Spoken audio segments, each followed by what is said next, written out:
बिस्मिल्लाहिर्रहमानिर्रहीम। अस्सलाम वालेकुम स्टूडेंट्स, कैसे हैं आप? उम्मीद है कि आप सब खैरियत से होंगे।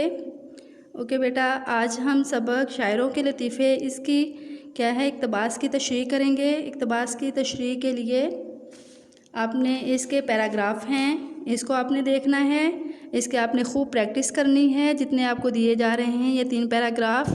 इसके अलावा जैसे आपको पहले बताया गया है कि आपने इसके नोट्स अपनी बुक पे बना लेने हैं। कैसे बनाने हैं? इनको हाईलाइट करना है, इसके अल्फाज मायने लिखने हैं। कोशिश करनी है कि अल्फाज मायने आप किसी भी बुक से ना लिखें। कहाँ से लिखें? आप डिक्शनरी यूज़ करें, वहाँ से आप इसके अल्फाज मायने लिखें ताकि आपको पता चले कि जो अल्फाज हैं वो उसको अदा कैसे करना है, उसको पढ़ना कैसे है। इसके अलावा आपको ये भी पता चले कि ग्रामर के रूल से क्या है। जब हम इसके अलावा अपना यानी कि मौजूदा लफ्ज़ जो कि हमने ढूंढना होता है, उसके साथ साथ हम बहुत से लफ्ज़ भी हमारी नज़र रुक जाती है, वहाँ पे हम देखते हैं, पढ़ते हैं, तो इस तरह हमारे वोकैबुलरी में क्या होता है, इजाफा होता है। इस लिहाज से आप डिक्शनरी यूज़ करते हुए इसको कंप्लीट करेंगे, इसके पैराग्राफ के अल्फाज मायने। फिर आपने इसकी प्रैक्टिस अपनी बुक से भी करनी की, बुक से भी करने की कोशिश करनी है, क्योंकि वहाँ से आपको नए नए अल्फाज मिलेंगे, नए नए सेंटेंस मिलेंगे, फिर आप इसको अच्छे से कर सकेंगे। ओके। इसके अलावा आप इसमें क्या है, इसकी इबारत को आपने खोलकर और वजाहत के साथ बयान करना है। राइटिंग का ख़ास ख्याल रखना है, बहुत नीट एंड क्लीन लिखना है। इसमें अगर कहीं मिस्टेक हो जाए तो जैसे आपको रूल्स बार बार बताए जा रहे हैं कि उसके गिर्द आपने क्या है ब्रैकेट छोटी सी लगानी है, फिर ऊपर कट का निशान लगाकर आपने उसे छोटा सा क्रॉस लगा देना है ताकि मालूम हो कि ये आपसे पैरा बाय मिस्टेक लिखा गया है।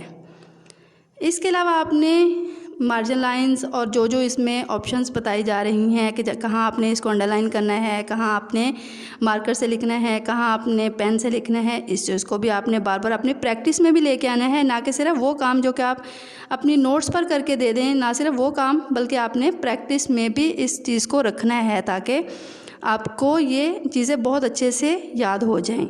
ओके।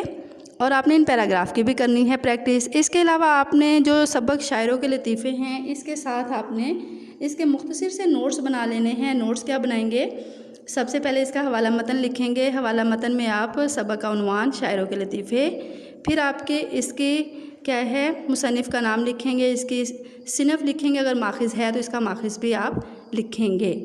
ओके। बहुत से इसबाक ऐसे होते हैं जिनके माखिज़ आपको मालूम नहीं होते, तो फिर आपने वहाँ पे लफ्ज़ माखिज़ लिख के खाली नहीं छोड़ना, उसको लिखना ही नहीं है।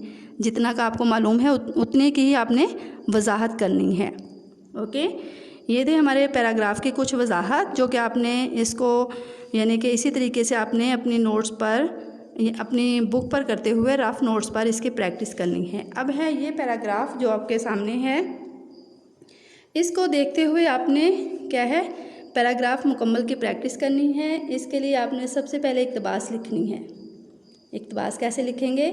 मिर्ज़ा गालिब की कातिब बुरहान, फिर डॉट्स डालेंगे, फिर लिखें तुम इसका क्या जवाब दोगे। बिल्कुल ऐसे ही आपने लिखना है, डॉट्स के साथ पैराग्राफ लिखना है, क्योंकि आप ऑलरेडी अपनी बुक पर इसको अंडरलाइन कर चुके हैं। आपके पास वो नोट्स सामने मौजूद होगी, बुक मौजूद होगी। अगर आप पेपर में कर रहे हैं तो पेपर में आपके पास पूरा पैराग्राफ होगा और साथ में अंडरलाइन किए हुए वर्ड्स भी होंगे, तो इसलिए आपको यहाँ पे पूरा पैराग्राफ लिखने की ज़रूरत नहीं है, बल्कि जितना हो सके इस तरह मुख्तसर करके लिखें। और ऐसे ही लिखना है, इक़्तिबास को आपने ऐसे ही लिख के अंडरलाइन करना है। फिर आपने लिखना है हवाला मतन। हवाला मतन भी आपने ऐसे ही लिखना है, इसको भी साथ ही अंडरलाइन करना है। फिर आपने लिखना है सबक का उन्वान। सबक का उन्वान लिखना है, कभी भी सबक का नाम नहीं लिखना। ओके।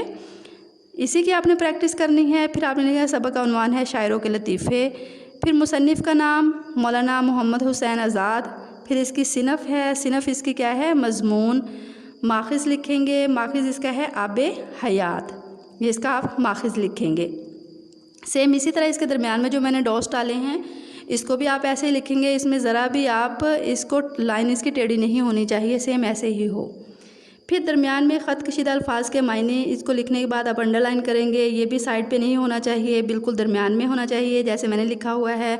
फिर इसके बाद आप लिखेंगे अल्फाज मायने, अल्फाज मायने बिल्कुल ऐसे सेंटर में, फिर इसकी लाइन लगाएंगे। फिर आपने अल्फाज लिखने के बाद साथ ही अल्फाज साथ ही मायने लिखते जाएं, ऐसा ना हो कि सारे अल्फाज लिख लें और फिर मायने आगे पीछे आप लिखना शुरू कर दें। ऐसा नहीं हो जैसे अल्फाज लिखें साथ ही आप मायने लिखते जाएं। जैसे कि पहला लफ्ज़ है कातिब बुरहान, उर्दू ज़ुबान पर यानी कि क़वायद पर मबनी किताब जो कि गालिब की थी। जवाब लिखने, जवाब में किताबें लिखी गईं। ज़ुबान दराजियाँ, गुस्ताखियाँ करना, गदा मुराद नालायक। यहाँ तक आपने अपना पूरा पैटर्न इसी को फॉलो करते हुए अपना वर्क कंप्लीट करना है। नेक्स्ट है हमारी तशरीह। तशरीह आपने ऐसे लिखना है, लिख के तशरीह लिखने के बाद इसको अंडरलाइन करके नेक्स्ट लाइन से आपने लिखना स्टार्ट करना है। यहाँ पे आपको बताते चलूँ कि आपने मुसन्निफ़ का तारुफ ज़रूर लिखना है जो कि मुख्तसर हो, बहुत ज़्यादा क्या है तवालत से ना हो, इख्तिसार होना चाहिए इसमें, और इसका तशरीह के साथ रब्त होना चाहिए पैराग्राफ के लिहाज से भी, लफ्ज़ी लिहाज से भी। अब हम इसको स्टार्ट करते हैं। मोहम्मद हुसैन आज़ाद उर्दू के साहिब तर्ज नसर निगार हैं। आपका अंदाज़ बयान नसर का एक ऐसा खूबसूरत और दिलकश शहकार है कि जिससे सब बहुत मुतासिर हुए। तशरीह तलब इक़्तिबास में, अब देखें ये मैंने लिखा है तशरीह तलब इक़्तिबास में, इसका मैंने अलग से पैराग्राफ नहीं बनाया ना, साथ ही इसके लिखा है, एक ही पैराग्राफ अभी चल रहा है। देखिए लफ्ज़ी लिहाज से भी इसका आपस में रब्त है और पैराग्राफ के लिहाज से भी आपने भी इस चीज़ का ख़ास ख्याल रखना है। तशरीह तलब इक़्तिबास में मुसन्निफ़ बयान करते हैं कि उर्दू के मशहूर शायर मिर्ज़ा गालिब ने एक तसनीफ़ कातिब बुरहान तहरीर की थी जो कि उर्दू अदब के क़वायद पर मबनी थी, जिसके रद्द-ए-अमल के तौर पर कुछ तहरीरें मंज़र आम पर आईं। कुछ लोगों ने गालिब की तसनीफ़ कातिब बुरहान को तनकीद का निशाना बनाया और ना ज़ेबा व नामुनासिब बातें भी लिखीं। गालिब को ये उन्होंने यानी कि गालिब को भी माफ़ ना किया और बहुत बुरा भला कहा। गालिब तहम्मुल मिजाज इंसान थे, सब्र वाले इंसान थे, उन्होंने किसी भी किस्म के रद्द-ए-अमल का इजहार ना किया। यहाँ से अब हम नेक्स्ट पैराग्राफ स्टार्ट करते हैं। मुसन्निफ़ मज़ीद लिखते हैं कि किसी वाक़याकार ने अर्ज़ किया कि हज़रत फ़लाँ शख्स ने आपको और आपकी तसनीफ़ को तंज़ो तनकीद का निशाना बनाया है, तो आपने जवाब क्यों नहीं दिया? तो गालिब ने कहा, अगर कोई नालायक तुम्हारे साथ बदसलूकी करे, बदकलामी करे तो क्या तुम भी वैसा ही करोगे? वो शख्स ये बात सुनकर लाजवाब हो गया। मतलब ये कि बुराई करने वाले के साथ बुराई करना खुद बुरा बनने के मुतरादिफ है। एक दाना का कौल है, अच्छाई की ताकत बुराई को दबा देती है। अब देखें इसको आपने क्या करना है, मार्कर से लिखना है और इसको ववैन ख़त्मे और शुरू ववैन के साथ इसको लिखना है। फिर इसके बाद हम नेक्स्ट लाइन से स्टार्ट करेंगे। इसलिए हमेशा बुराई करने वाले के साथ भलाई करनी चाहिए, क्योंकि अगर कीचड़ में पत्थर फेंका जाए तो कीचड़ पत्थर फेंकने वाले पर भी आता है। इसलिए क्या है, इस चीज़ का ख़ास ख्याल रखना चाहिए। ये थी इसकी तशरीह और इस तशरीह को आपने इस पैटर्न को फॉलो करना है और इसी के मुताबिक ही आपने अपनी मुकम्मल प्रैक्टिस करनी है। ओके, अब ये हमारी तशरीह और पैराग्राफ कंप्लीट होते हैं इस सबक के, यानी कि प्रैक्टिस के लिए भी आपको दे दी और एक आपको तशरीह मुकम्मल करके भी दिखा दी गई है। अब आपका काम है, आपने क्या करना है, इन्हीं पैराग्राफ में से पैराग्राफ नंबर 2 इक़्तिबास की जो तशरीह है उनके पैराग्राफ में से नंबर 2 की आपने तशरीह अपनी उर्दू नोट्स पर करनी है और जो दिए गए इक़्तिबासात के पैराग्राफ है इसकी आपने दोहराई करनी है और आपने इसका ख़ुलासा याद करना है इस सबक का। इस सबक के ख़ुलासे को याद करने के लिए आपने वही यानी कि अब इसमें से देखिएगा आपको जो अहम पॉइंट्स लग रहे हैं उसको आपने अंडरलाइन करना है और उसको मार्कर के साथ लिखना है। अगर कोई शेर या मिसरा आता है तो उसको आप मार्कर से लिख लें, अगर किसी की कोई कही हुई बात है तो उसको आप मार्कर से लिख लें। और इसके अलावा आपने शुरू में जो लिखा हुआ है मुसन्निफ़ कहते हैं, इसको आपने कट कर देना है। इस खुलासे को शुरू करना है कि एक दिन का जिक्र है कि लखनऊ में 2 शख्सों के दरमियान मीर तकी मीर और मिर्ज़ा सौदा के कलाम पर बहस व तवील हो रही थी। बहस व तौल यानी कि तवील बहस हो रही थी।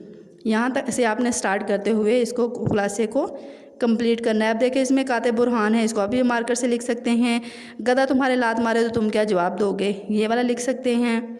तो आपने ये शुरू में है उसका कलाम आ और वाह, इसको आप मार्कर से लिख सकते हैं। तो ये वाली चीज़ों को आप मार्कर से लिखते हुए अपना खुलासा कंप्लीट करेंगे। ओके, ये था हमारा आज का वर्क जो कंप्लीट होता है। ओके, अपना वर्क कंप्लीट कीजिएगा, अपना वर्क कंप्लीट करके चेक करवाइएगा, बल्कि सबको चेक करवाया करें। ओके, बेस्ट ऑफ लक, अल्लाह हाफिज़।